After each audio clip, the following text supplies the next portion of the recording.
Shalom, shalom, geração do avivamento. Bom dia para todos vocês. Amém? Um dia recalcado, sacudido, transbordante da glória do nosso Deus Todo-Poderoso. Aleluia. Sejam todos bem-vindos no nome do Senhor Jesus. Toda honra e glória ao Cordeiro. Um dia abençoado, um dia profético, um dia sobrenatural. Glória a Deus.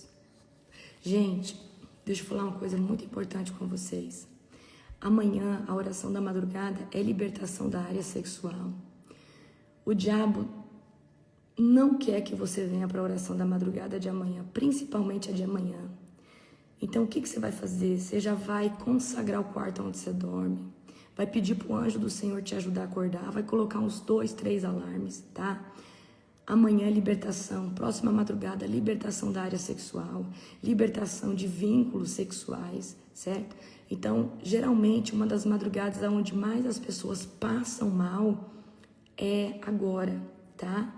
Então, eu quero, que vocês se atentem, vigiem, durmam cedo essa noite, não deixa para dormir tarde, tá? Então, essa madrugada vai ser libertação da área sexual. Então, a gente vai repreender, quebrar, certo? Então, é muito poderoso. Então, eu quero que vocês coloquem 2, 3 alarmes, coloquem o celular longe de você.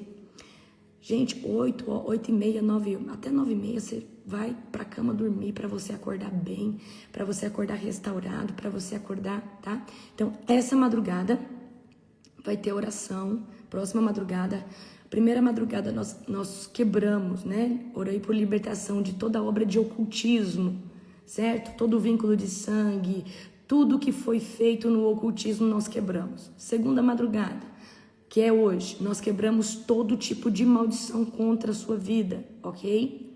Tá? Terceira madrugada, nós vamos quebrar todo tipo de vínculo, com demônios de perversidade sexual, de luxúria. Então, se tem uma madrugada que as pessoas passam muito mal, tá? Há uma libertação muito genuína. Você que talvez já esteve em prostituição, em masturbação, e nessas coisas, fornicação, uma vida desregrada, muita perversidade sexual na família, vem para a oração da madrugada, coloca o seu alarme. A oração não fica gravada, é só para aquele momento, tá? Ontem eu pedi pro Gu deixar um pouquinho a mais, mas a partir de hoje ele vai tirar, porque a oração da madrugada, ela não é meio-dia, ela não é 11 horas, ela não é 1h da tarde, ela é de madrugada, tá? Então, se você quer pegar a oração da madrugada, ela é 2h45. Você fica ali, que já vai ter o link para você entrar no grupo, certo? Ou pelo Zoom, ou pelo YouTube, certo? Então, próxima madrugada, libertação da área sexual. Libertação do espírito de encantamento. Você que está tendo dificuldade no seu casamento. Libertação sexual do casal, amém? Então, vocês se preparem, porque vai ser muito poderoso, tá? Nessa madrugada, ok? As outras também, vai ter uma madrugada que nós vamos orar contra o espírito de loucura, doenças que vem trazendo enfermidades mentais, certo? Então, vai ser muito poderoso, Mas uma das pautas mais que eu vejo assim, que o diabo mais luta contra as pessoas é na área sexual, ok? Uma das pautas que eu vejo que o diabo tenta contra as pessoas é na área sexual. Então, venha, ok? Venha de verdade.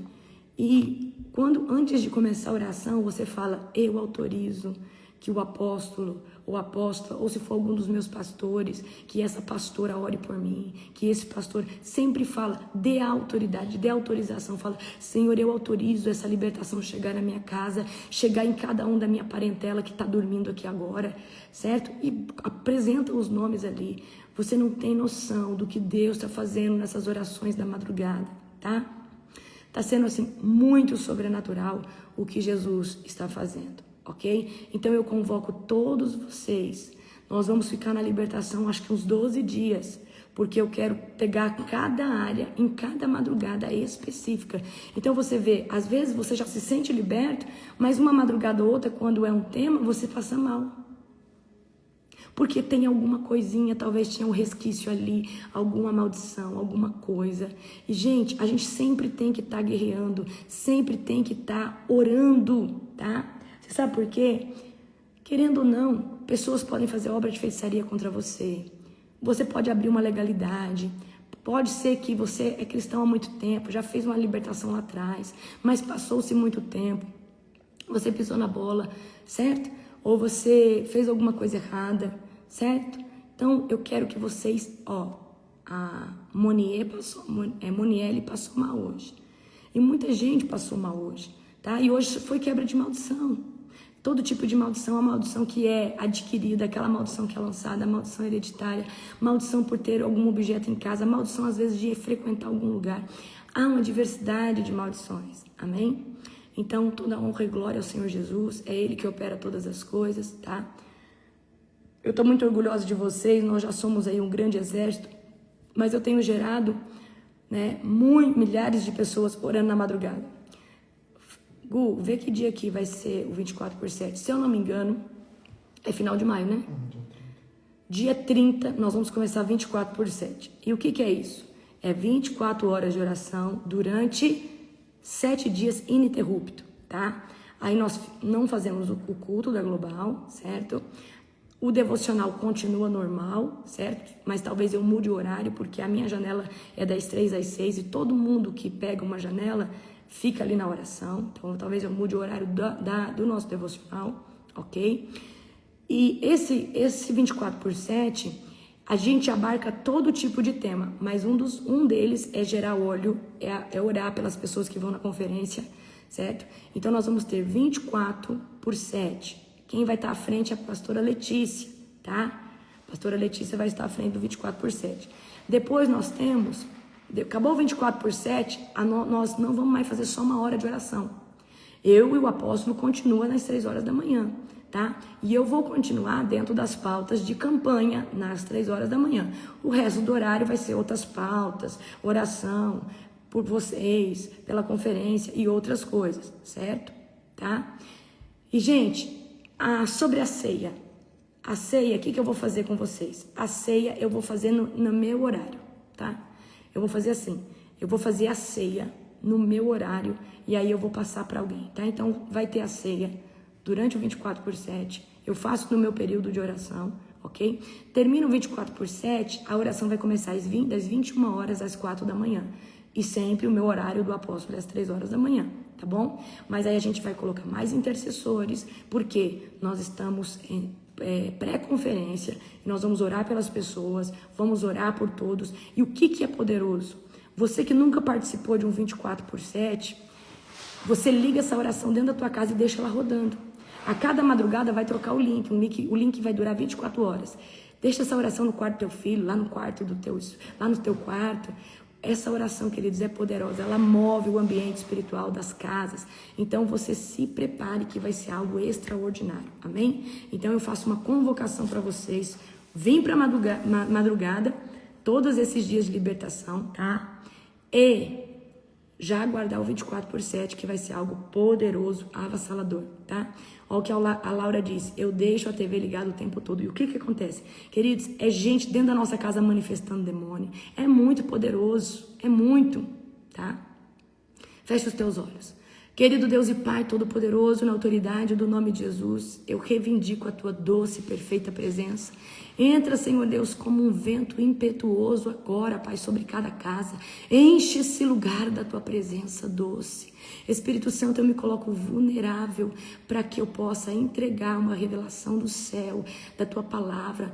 Deus, revela o que tem por trás da letra. Em nome do Senhor Jesus, eu chamo a Tua glória, a Tua presença doce, fiel, genuína e verdadeira sobre cada lar, sobre cada ambiente. Jesus, nós te amamos em espírito e em verdade. E toda honra e toda glória e todo poder e toda exaltação, Senhor, seja dada a Ti. Senhor, obrigada por essas madrugadas. Obrigada por cada pessoa que tem acordado, que tem vindo para a live. Senhor Deus, que ela venha tomar o despojo, que ela venha tomar mais de autoridade, que ela venha, Senhor Deus, crescer numa expansão espiritual e em todas as áreas de sua vida de forma avassaladora.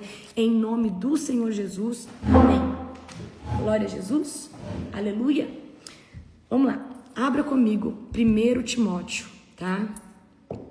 1 Timóteo, capítulo de número 5. Nós vamos ler do 1 ao 2. Nunca fale com dureza a um homem mais velho, mas aconselhe-o como faria com seu próprio pai. Quanto aos mais jovens, aconselhe-os como irmãos. Trate as mulheres mais velhas como trataria sua mãe, e as mais jovens com toda a pureza como se fossem suas irmãs. Olha o conselho de Paulo sobre honra com os mais velhos, tá? Então, quando a gente tem uma pessoa mais velha, né, tanto um homem, tanto uma mulher, a gente não fala com eles como se estivesse falando com o nosso irmão ou com a nossa irmã. A gente deve tratar qualquer pessoa mais velha como se estivesse tratando. Você chega pro seu pai, pra sua mãe exortando e falando do jeito que você quer? De jeito nenhum. Pelo menos na minha casa não tem essa cultura, tá? Então Paulo tá falando assim: trate os mais velhos como seus pais. Honre eles como anciões, tá? Certo? Trate os jovens, aconselhe eles como se fosse o seu irmão, a sua irmã. Se for sua irmã, trata ela com pureza, com toda a pureza do mundo, tá? Se for seu irmão, com todo o cuidado, com todo o amor do mundo. Trate as mulheres idosas como se fosse a sua mãe, certo? Nós precisamos, queridos, aprender que honra não é bajulação, tá? Honra não é ficar dando também presente. Tem gente que honra com presente, a sua forma. Mas princípio de honra é o quê? Se você está no lugar, tem pessoas mais velhas, espera eles chegar à mesa.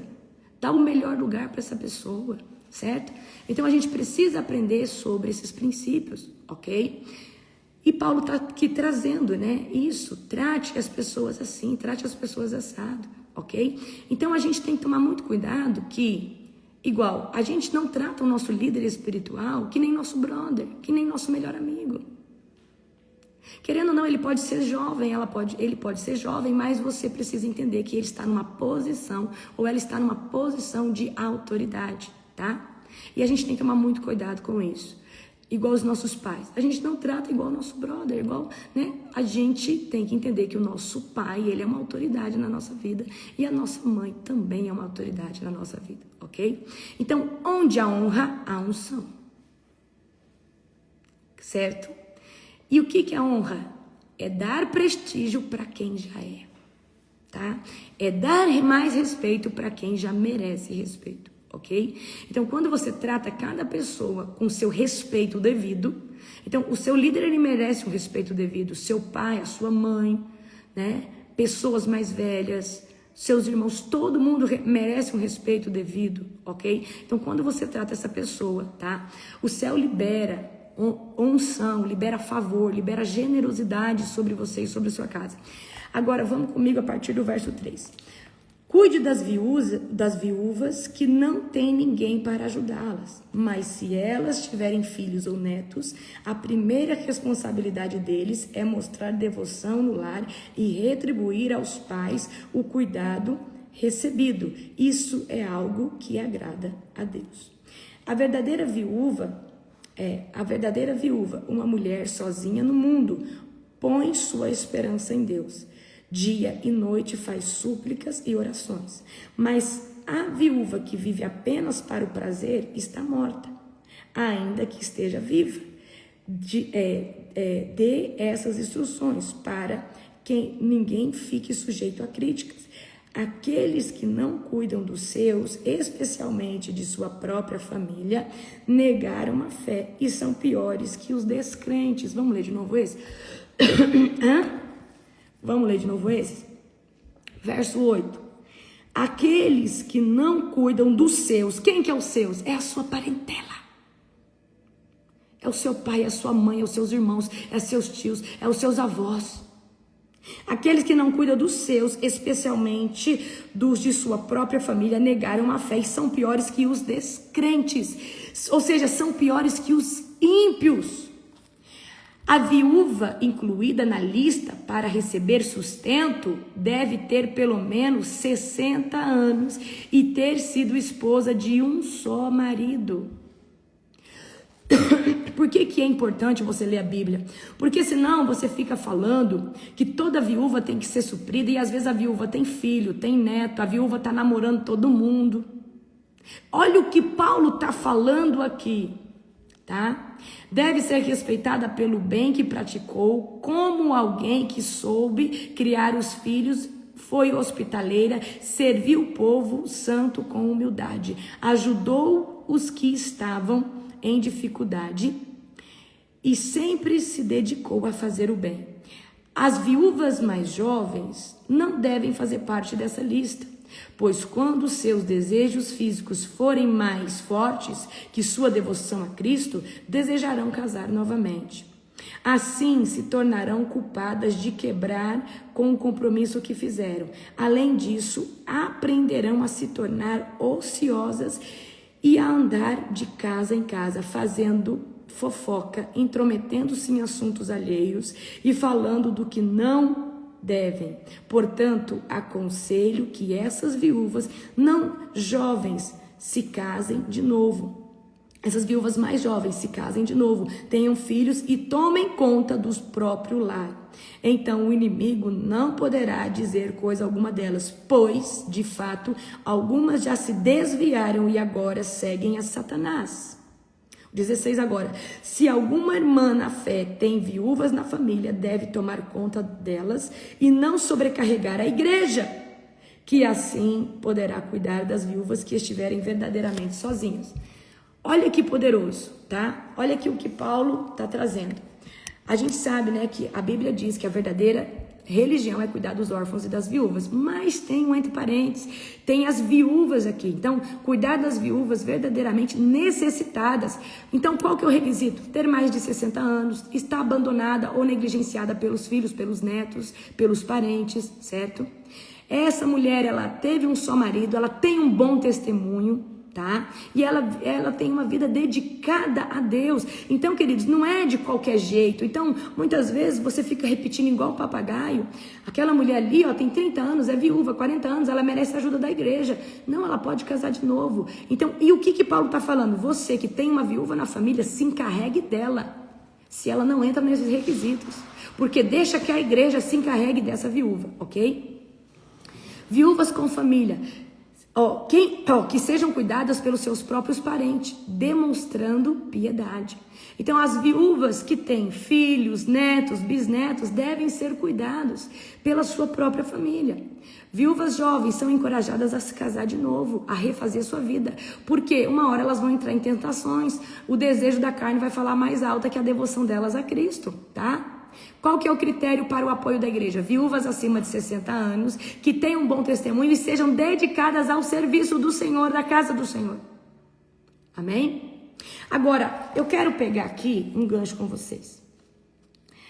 Vai no 7 agora, volta no 7. Dê essas instruções para que ninguém fique sujeito a críticas. Aqueles que não cuidam dos seus, especialmente dos da sua própria família, negaram a fé e são piores que os descrentes. Tem gente que vive dentro da igreja pagando de bom samaritano. Lá da cesta básica, lá da primícia, lá bajula, lá, enfim. Mas tem às vezes alguém dentro da família passando fome. Às vezes tem alguém que precisa de uma ajuda dentro da linhagem e essa pessoa não ajuda. Então, olha o que Paulo está falando. Aqueles que não cuidam dos seus, especialmente da própria família, negaram a fé. É pior que o descrente. E eu quero hoje que você entenda. Não adianta pagar de bom samaritano na igreja para o pastor te elogiar, para as pessoas falarem, nossa, essa pessoa é muito generosa. Você tem que ser generoso em todos os aspectos. Você tem que ser generoso na sua família, na sua igreja. Você tem que ser generoso no seu trabalho. Amém? Eu quero que você entenda isso hoje. Então, você que tem alguém na sua família que precisa de ajuda, passa necessidade, é mais lindo, benéfico você dar uma cesta básica para essa pessoa do que levar lá na igreja. Porque tem um do seu sangue pedindo ajuda. Então, dá uma cesta básica lá para a tua parentela, ajuda essa pessoa. Amém? Isso é dízimo, pastora? Não, isso é uma ajuda. Isso é um ato de generosidade, de misericórdia. Amém? E eu quero que você entenda isso. Então, a gente precisa também tomar cuidado com isso. Então, muitas vezes você faz dentro da igreja, enquanto tem os seus, a sua parentela, tá? Os da sua casa, os da sua família estão passando necessidade. Deus, Ele é defensor dos órfãos e das viúvas, ok? Quando você cuida dos necessitados, você atrai provisão de Deus e favor de Deus sobre a sua vida. Eu quero que você tenha compaixão, olhos de águia, para olhar o macro. Às vezes você olha só a sua casa e a igreja. Queridos, você tem que olhar na rua, no seu trabalho. Seja sensível à voz do Espírito Santo. Amém? Às vezes tem um irmão seu querendo ajuda. E você não ajuda, você não está nem aí. Uma irmã sua, um pai e uma mãe. Certo? Então, quando nós entramos nesse lugar de prestar atenção, de ter empatia pelo próximo, e queridos, generosidade tem que ser exercida em todos os aspectos. Na minha família eu sou conhecida por ser generosa. Meus irmãos me conhecem por ser generosa. Quando eu trabalhava, as pessoas me conheciam por ser generosa. Quando eu estudava, eu pagava pizza por todos os meus amigos. Quando eu comprava algo para mim, eu comprava para todo mundo comer. Então eu pensei no macro, eu sempre pensei nas pessoas que estão à minha volta. E eu acredito que Deus me colocou no lugar que eu estou exatamente pelo coração que eu tenho. Eu lembro que eu fazia plantão, e aí uma pizzaria me devia dinheiro. E eu pedia, toda vez do meu plantão, eu pedia pizza para as enfermeiras, para os internos, para os meus líderes, para os meus staff, para os meus líderes que eram médicos. Eu pedia pizza para todo o hospital. Então eu nunca pensei só em mim, eu sempre penso no outro. E tem gente que muitas vezes é egoísta, só pensa nele. Se você não tem condição, amém, mas a gente tem condição de fazer algo no macro, ainda que seja pequeno. Às vezes trazer um bombom ali para cada colega do seu trabalho, olha, para adoçar a sua vida, para Deus te abençoar. Às vezes trazer um versículo enroladinho ali, olha, trouxe aqui, ó, para você, para Deus adoçar a sua vida. Então, eu quero que você entenda que nós precisamos aprender a ser generosos, mas não só com quem convém, não só aonde tem holofote sobre nós. Seja generoso com o mendigo, seja generoso com uma pessoa na rua que te pede ajuda. Eu fiz uma aliança com Deus que ninguém sai da minha presença na rua. Pessoa lá na rua, me ajuda, se tiver, nem que for com R$2, toma. O mundo espiritual tem que ver que de mim só sai bênção. Tanto em palavras, tanto em atitudes. Eu preciso que você entre nesse lugar para você ativar, tá? Para você ativar um tesouro de generosidade sobre a sua vida. Vamos do 17 ao 20, tá? Pega lá do 17 agora. Os presbíteros, queridos, pode trocar a palavra presbíteros por líderes, tá? Os presbíteros que fazem bem seu trabalho devem receber honra redobrada, especialmente os que se dedicam arduamente à pregação e ao ensino, pois as escrituras dizem, não amordaçem o boi para impedir que ele coma enquanto debulha os cereais, e também aquele que trabalha merece seu salário. Eu não sei se você entendeu, mas aqui está falando, os líderes são dignos de receber pelo seu trabalho. Olha só aqui o exemplo que Paulo dá. Não amordassem o boi para impedir que ele coma enquanto debulha. Então o boi vai debulhando ali, naquela época. Não era para amordaçar o boi, para ele não comer do alimento do seu trabalho. Então, queridos, eu sei que muita gente, e eu já fui assim, eu já tive essa mentalidade, quando eu era rebelde, eu não entendia, o diabo entrava na minha mente. Eu falava assim, pastor não precisa de salário, isso, aquilo, mas hoje eu entendo que um pastor, um líder, ele dedica aquela obra. Então, todo pastor é digno do seu salário, é digno de receber uma primícia. E eu quero que você entenda, a primícia, ela é semeada na vida do sacerdote, para abençoar a vida dele, para ele comprar algo que ele queira, para ele fazer o que ele quiser, certo? Então, quando você oferta uma primícia na vida de um sacerdote, você está falando, apóstolo, pastor, né, meu profeta, estou aqui para você, para te abençoar. Estou honrando a unção que está sobre você. Então eu quero que você entenda. Nós precisamos perder essa mentalidade de escassez, né? Existe sim pastores que roubam, que são corruptos, mas existe pastores que são dedicados e vivem uma vida de miséria porque às vezes está liderando uma igreja escassa. Amém? Certo? Mas eu sei que o meu povo não é assim, porque o meu povo tem uma mente aberta, ok? Então, os presbíteros que fazem o seu trabalho devem receber honra redobrada, especialmente os que se dedicam arduamente à pregação e ao ensino. Amém? Pois as escrituras dizem, não amordaçem o boi para impedir que ele coma enquanto debulha os cereais, e também aqueles que trabalham merecem seu salário. Não aceite acusação contra um presbítero sem que seja confirmado por 2 ou 3 testemunhas. Eita! Aqueles que pecarem devem ser repreendidos diante de todos, o que servirá de forte advertência para os demais. Então vamos lá. Os presbíteros ou qualquer líder que lidera devem ser honrados, especialmente aqueles que se trabalham na pregação e no ensino. Então todo trabalhador, seja ele na obra de Deus ou fora da obra de Deus, ele é digno do seu salário, tá? Então as pessoas têm que ter essa mentalidade, essa cultura de honrar aqueles que estão à frente da obra de Deus. Olha só agora aqui, olha que palavra poderosa. Não aceite acusações contra um líder, antes que seja confirmada por 2 ou 3 testemunhas. Muito cuidado com o espírito de Absalão. O espírito de Absalão é aquela pessoa que vem trazer julgamento, que vem trazer acusação, que vem trazer ou seja, às vezes uma ajuda, mas está disfarçada de crítica, de condenação, certo? Então você toma muito cuidado de entrar nesse lugar, tá? Então para condenar e acusar um líder tem que ter outras testemunhas, tem que ter fato, certo? E isso não só sobre um líder, mas contra qualquer pessoa. Então muito cuidado nesse lugar de julgar, de condenar o outro, certo?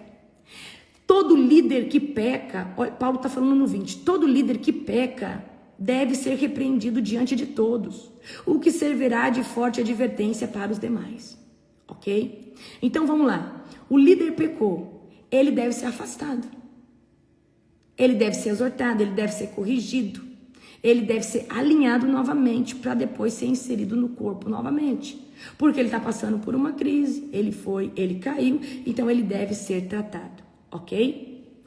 E aqui eu quero finalizar esse tópico aqui com vocês. Onde há honra pelos líderes, há liberação de sabedoria, ok? Quando você honra os seus líderes espirituais, quando você honra os seus líderes governamentais, os seus líderes, né, familiares, que são pais, avós, tios, você atrai a graça e a autoridade de Deus sobre a sua vida.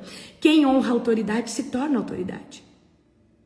Quem honra, queridos, a primeira autoridade é de Deus. Quem tem temor, quem tem medo de fazer as coisas e magoar Deus. Quem honra a autoridade espiritual, quem honra a autoridade de pai e de mãe, se torna uma autoridade. As pessoas só vão te respeitar com autoridade quando você carregar os princípios de honrar as suas autoridades, sejam elas espirituais, governamentais. Isso é mérito. As pessoas não validam você enquanto você não aprender a honrar o seu cônjuge, a sua esposa. Amém?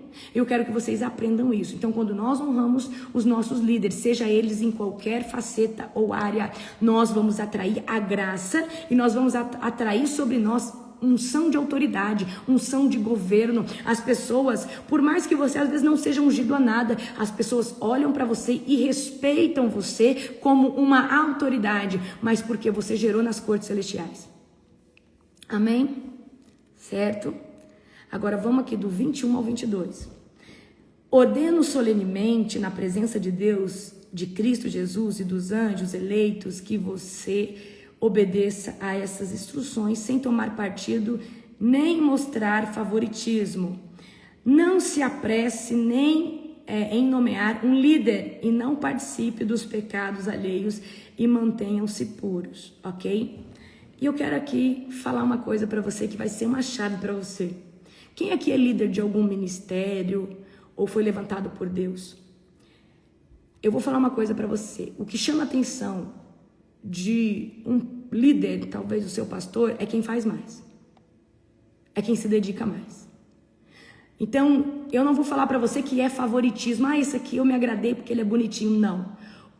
Eu, como líder, eu acabo prestando mais atenção em quem tá trabalhando mais, quem faz mais, quem se dedica mais, quem entrega mais.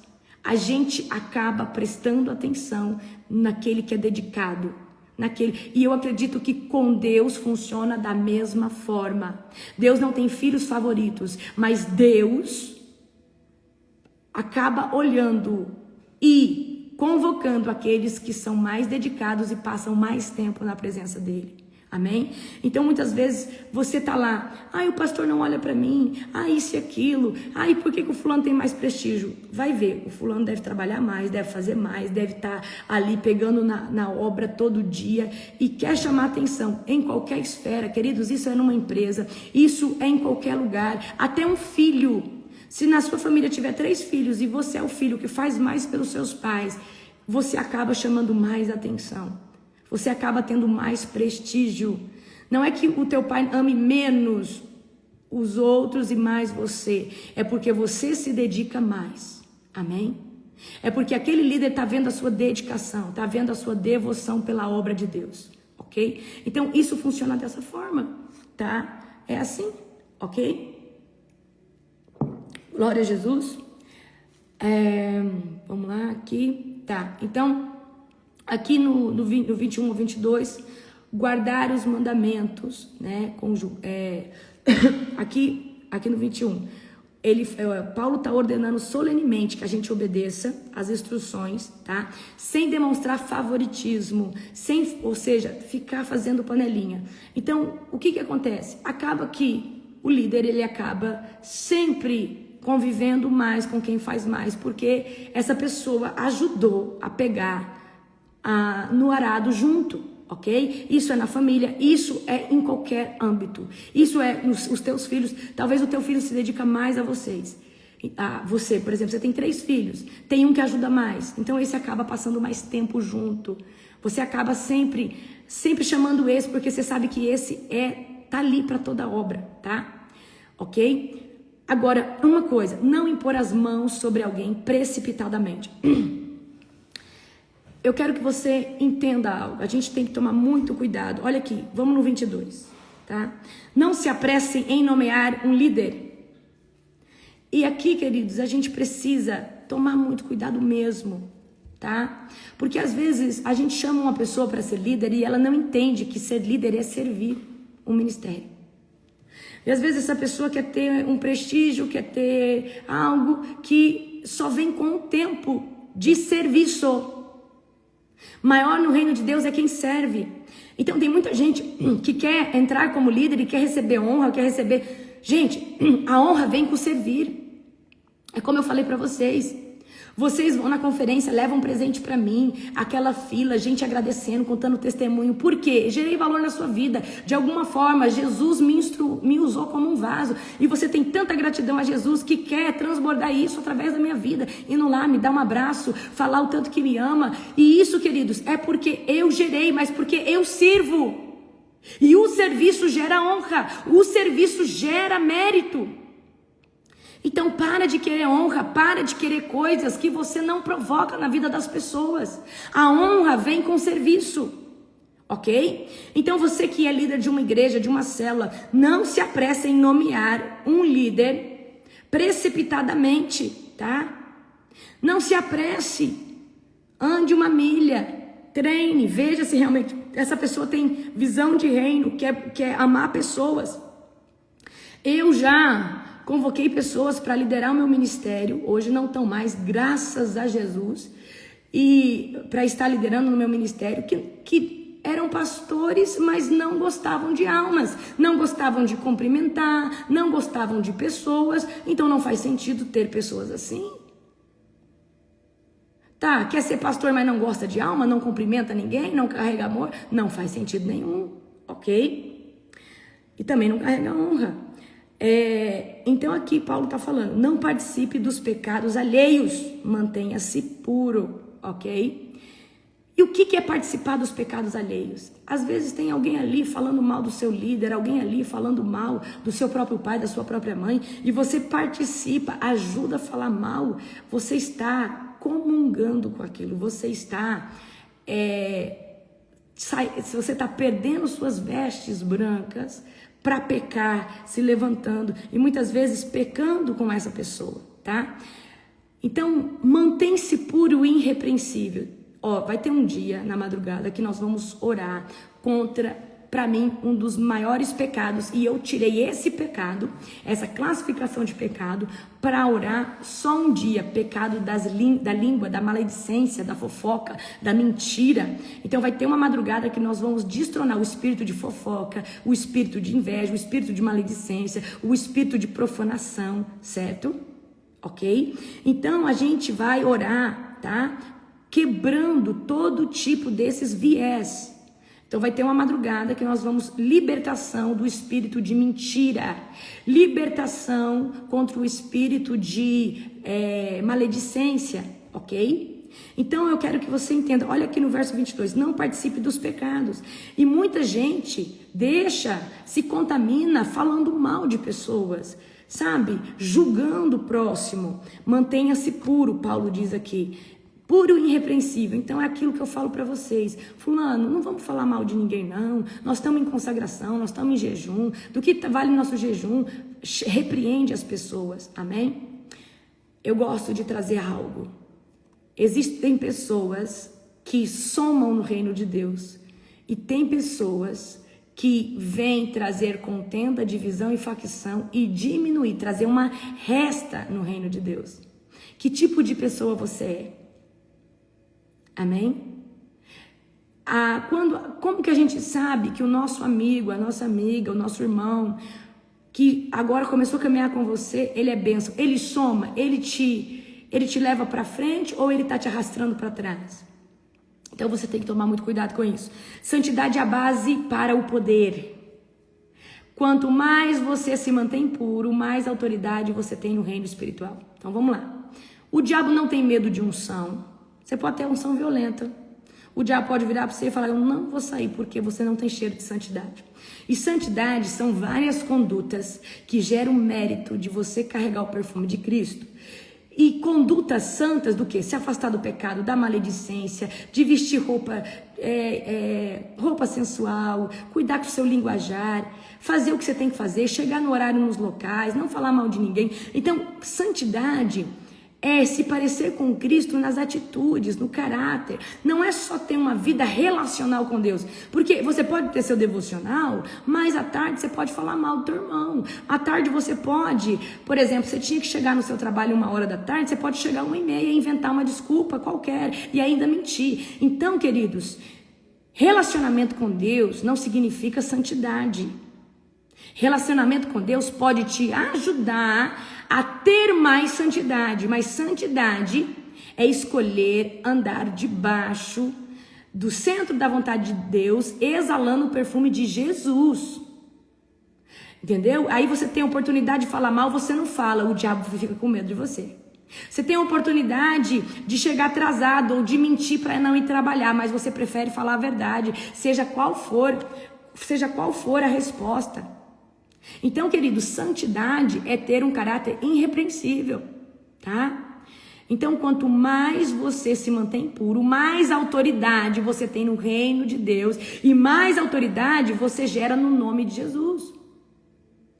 Então, você vai falar, Senhor, eu não quero só ter uma santidade através de um relacionamento. Eu quero ter santidade de não falar mal de ninguém. Eu quero ter santidade de ter conduta certa, de fazer o que é certo, de andar debaixo daquilo que é certo, aquilo que é verdadeiro, aquilo que é puro, aquilo que é genuíno. Amém? Vocês conseguem entender? Agora vamos no 23. Não beba apenas água. Uma vez que você fica doente com frequência, tome um pouco de vinho por causa do seu estômago. Então Paulo está trazendo aqui naquela época, né? Não tinha talvez a variedade de remédios e de todo que a gente tem hoje, tá? Então Paulo está trazendo aqui um conselho. Naquela época eles tomavam vinho, tá? Hoje você pode tomar o suco de uva, por isso que eu deixei o suco de uva aberto no seu jejum, tá? Porque o suco de uva integral, ele é muito bom, tá? Para a sua saúde. Então, Paulo aconselha Timóteo a usar um pouco de vinho para as suas constantes enfermidades estomacais. Não se trata de incentivo ao vício, mas cuidado com a saúde, tá? Mas eu falo aqui para você com todo o amor do mundo. Sai de todo vinho, de toda bebida. E se você quer o efeito do fruto da uva, tome o suco de uva integral. Amém? Não seja uma pedra de tropeço para ninguém. Porque tem gente que vai olhar para você e vai falar: a Maria, o José, o Pedro, o Bastião, ele bebe, eu posso beber também. Só que às vezes essa pessoa não tem controle, tá? Certo? Então, queridos, eu também coloquei o suco de uva como uma questão espiritual também, porque é a ceia, tá? Então, ali no jejum de vocês tem sentido natural e tem sentido espiritual para tudo, ok? Então, eu deixei para você ali, tá? O suco de uva integral para você, porque a gente também liberou a ceia para ser feita, mas o suco de uva integral, ele é muito bom para a sua saúde, tá? Ele tem muitos benefícios, ok? Então a gente precisa, e qual que é a chave que a gente pega no verso 23? Cuidar do corpo. Nesse programa que eu estou escrevendo para vocês, ele tem 3 ciclos fortes e o 4º ciclo. Eu não posso ainda falar tudo, mas o primeiro ciclo é organizar tudo, tem uma libertação poderosa. E nesse ciclo inteiro tem um cuidado com o corpo muito grande. Então esse ciclo, né, esse programa que eu vou lançar em breve, ele abarca corpo, alma, espírito e mente, tá? É a maior chave, talvez, de alinhamento, de autoprodutividade, de sair da procrastinação, certo? Então vocês se preparem, tá? Nós vamos lançar daqui uns dias e tem um cuidado com o corpo muito especial, certo? Tem uma unção nova aí para vocês, ok? Se preparem, tá? Gerem no coração. Então vamos lá. Então aqui Paulo está falando do cuidado com o corpo, certo? Então, gente, nós somos, o corpo, ele é o quê? O meio pelo qual nós nos locomovemos, nós falamos. Então, o que eu quero que vocês entendam? Você tem que cuidar do corpo, porque às vezes você tem uma mensagem poderosa, mas um corpo doente, porque você é glutão, come desregrado, não consegue jejuar. A pessoa que não consegue jejuar, queridos, pode ter certeza, existe um espírito de glutonaria dominando ela. Porque a glutonaria, o vício em comida, o vício desregrado em comer, vem aí da glutonaria. Então você tem que vencer isso, ok? Então nós precisamos ter um cuidado com o corpo. Cuidado não só com o exercício, mas com higiene, com cuidado, com asseio e com tudo isso, tá bom? Glória a Jesus. Agora vamos aqui no 24. Lembre-se de que os pecados de alguns são evidentes e seu julgamento é inevitável. Há outros, porém, cujos pecados só são revelados mais tarde. Da mesma forma, as boas obras de alguns são evidentes e outras, feitas em segredo, um dia serão conhecidas. E eu quero trazer aqui para você uma coisa que talvez vai te chocar. Tem gente, às vezes, que fica indignado de um pastor batizar alguém que ainda fuma. Ou batizar alguém que ainda não está 100%. E aí, irmãos, às vezes se levanta na igreja falando porque aquela pessoa tem um pecado visível. Mas, às vezes, aquela que está julgando tem um pecado invisível. Talvez inveja, cobiça. Às vezes, adultera na mente. Às vezes tem uma iniquidade ali muito grande. Então, queridos, a gente tem que tomar muito cuidado com julgar um pecado visível de alguém e às vezes está carregando vários ou iniquidade invisível. Mas aqui Paulo está dizendo assim, uma hora isso vai vir à luz, ok? Então tem pessoas que a gente vê porque ele fuma, porque às vezes ele não conseguiu se libertar de algum vício. E aí tem irmãos que se levantam, por que o pastor batizou o fulano? Ele fuma, mas às vezes essa pessoa é a pessoa mais fofoqueira de dentro da igreja, é a pessoa às vezes que ali no secreto, no escondido tem um pecado mortal, certo? Então a gente tem que tomar muito cuidado, porque às vezes a gente está falando de algo, só que às vezes a gente carrega, tá apontando o cisco do olho do irmão, e às vezes carrega um tronco, ok? Então eu quero que você entenda isso. A gente tem que tomar muito cuidado com isso. Tem gente que critica demais. Ai, mas pra que isso? Ai, o fulano é pecador, como se ele fosse a quarta pessoa da Trindade. E você fica ligeiro com essas pessoas que são julgadoras, que caluniam, que colocam, que crucificam, porque geralmente essas são aquelas que têm os pecados invisíveis mais cabeludos. Ok? Quem está de pé, cuidado para que não caia. Então, queridos, nós precisamos tomar muito cuidado. Vamos ler aqui de novo. Lembre-se de que os pecados de alguns são evidentes e seu julgamento é inevitável. Ou seja, há julgamento para essas pessoas. Há outros, porém, cujos pecados só são revelados mais tarde, porque é invisível. Porque é pecado que é feito escondido. Às vezes o irmão que está fumando, você está vendo ali, ele fuma ainda. Ou ele está bebendo. Mas às vezes tem alguém que se masturba, é viciado em masturbação. Às vezes é alguém que no escondido trai a esposa, trai o esposo. Amém? Então, queridos, eu quero que vocês entendam isso. Há outros, porém, cujos pecados só são revelados mais tarde. Da mesma forma, as boas obras, alguns são evidentes e outras feitas em segredo. Um dia serão conhecidas.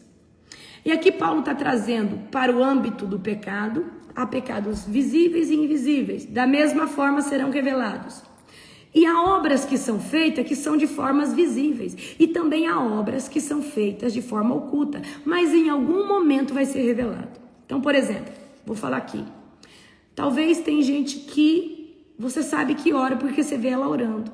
Mas às vezes você conhece uma pessoa, ela fala para você que ora. Mas com o tempo, ela sempre está oprimida. Aí você fala, essa pessoa não ora, ela só fala que ora. Porque quando uma pessoa ora, você vê o resultado da vida dela. Ela começa a carregar a unção na voz.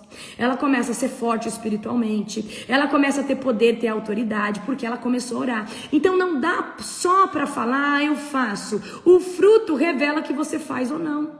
Amém? Certo? Então a gente entende que os frutos começam a ser exalados pela vida de alguém que está vivendo em Deus, que está fazendo a obra, ainda que ninguém veja, ok? Então, como que eu sei que alguém tem secreto, alguém tem vida de oração, alguém está ali cheio do Espírito Santo? Porque nós começamos a sentir o poder que sai da voz dessa pessoa, nós começamos a sentir o posicionamento de autoridade, ok? Então, qual que é a chave que Paulo traz aqui para nós? Nada fica escondido para sempre. E eu quero que você saiba disso, nada fica em oculto, tá? Deus traz à luz tanto os pecados ocultos quanto as boas obras que são ocultas também, ok? Então nós precisamos viver com integridade. Então não leve uma vida dupla. Não queira ser alguém dentro da igreja e alguém fora, pecando, fazendo. Às vezes você é bonzinho demais, generoso, paga um de bom samaritano, em casa você é um demônio. Em casa você bate na mulher, xinga os filhos. Aí você é generoso na igreja, mas em casa com a mulher você é um mão de vaca, você é uma pessoa que não cuida da sua esposa, não cuida dos seus filhos. Então não leve uma vida dupla, porque todo pecado é revelado, certo? Aí tem gente que fala, eu busco Deus, eu faço isso, eu faço aquilo, mas vive oprimido, vive cansado, vive fadigado. Com certeza não está fazendo isso que fala que vive com Deus. Com certeza não tem vida de oração, está sempre oprimido, o diabo está sempre entrando na cabeça. Com certeza não tem vida de oração.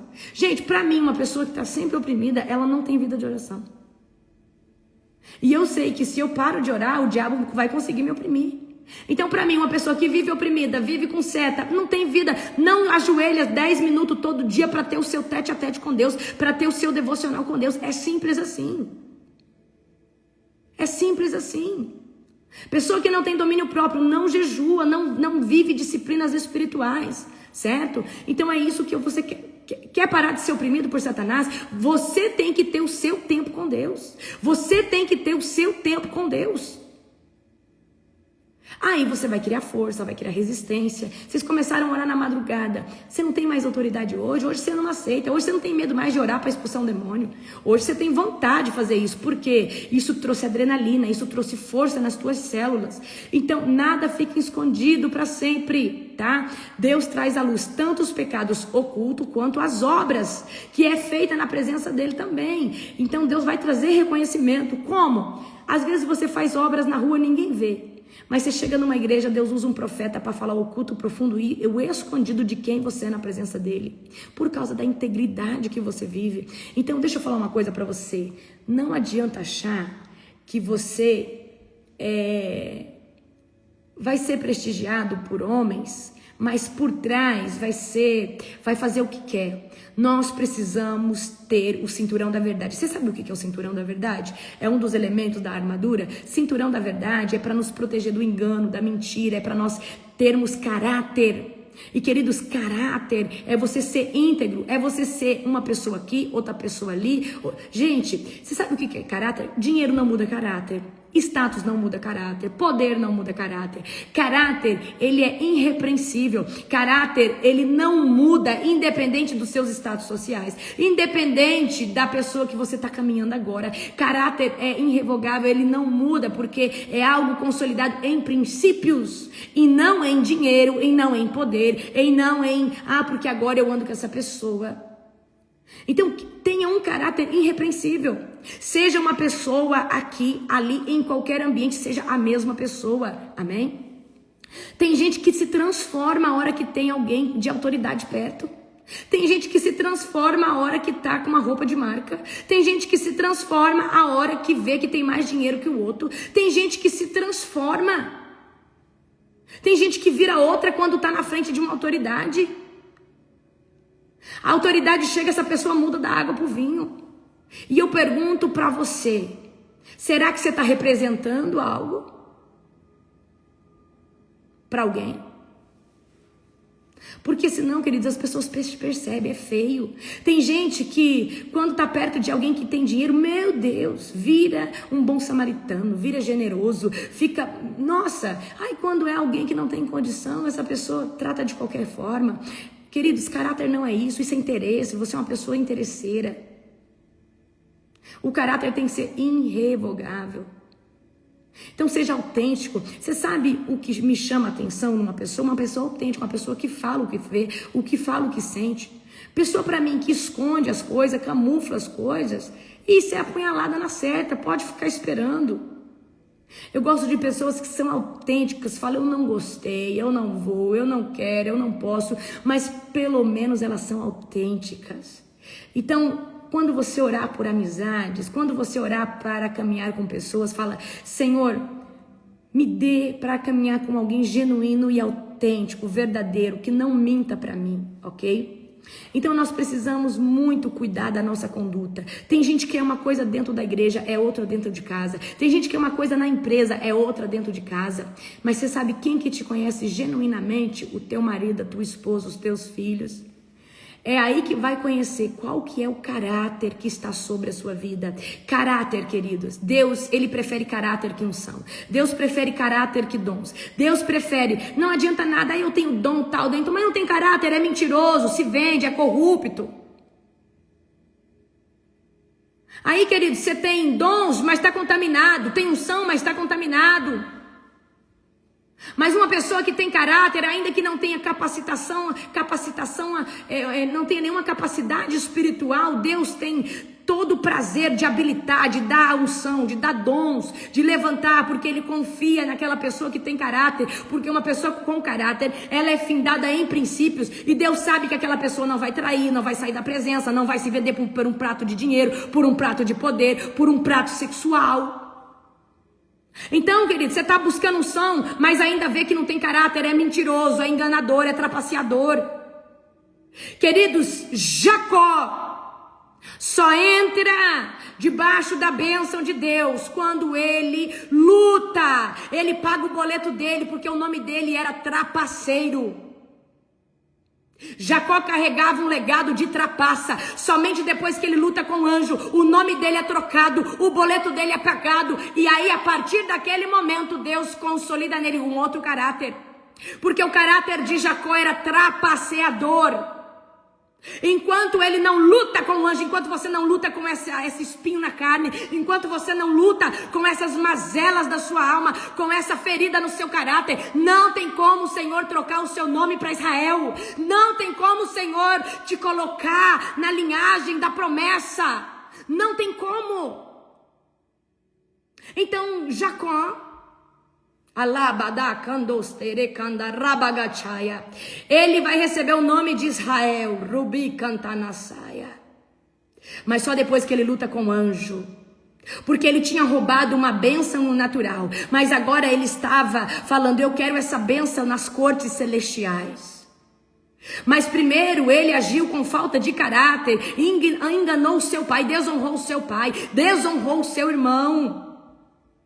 O seu irmão também pecou porque vendeu a bênção que ele não dava valor por muito pouco. Ele não valorizou a bênção da primogenitura. E Esaú vendeu a bênção a Jacó. E Jacó comprou muito barata, trapaceou o pai, trapaceou o irmão. Mas lá na frente teve que lutar com o anjo. Teve que lutar com o anjo. Para que ele pagasse esse boleto de trapaceador, para que Deus, quando ele recebe a bênção, o nome dele é trocado. Então, queridos, às vezes você não entrou na terra prometida, às vezes você não está debaixo da promessa da bênção, porque você não permitiu ainda que Deus troque o seu nome de Jacó para Israel. E eu falo para você, Deus teve que trocar o meu nome. Deus teve que mexer no meu caráter. Deus teve que pegar um vaso todo encardido, amassado, estrupiado, e teve que quebrar, moer, tirar as impurezas, passar no fogo, e teve que fazer isso várias vezes, até eu chegar na estrutura espiritual e de alma a qual eu estou hoje. E se você não permitir que Jesus faça, infelizmente, você não vai viver aquilo que Deus tem para você. Amém? Glória a Jesus. E eu finalizo aqui essa palavra poderosa. Na próxima madrugada nós temos libertação da área sexual, é poderoso. Coloque o seu alarme para despertar. Se você não fez a inscrição para a conferência Global Fire, faça. Se prepare para um tempo extraordinário, avassalador, no nome do Senhor Jesus. Beijo, beijo, beijo. Amo muito vocês.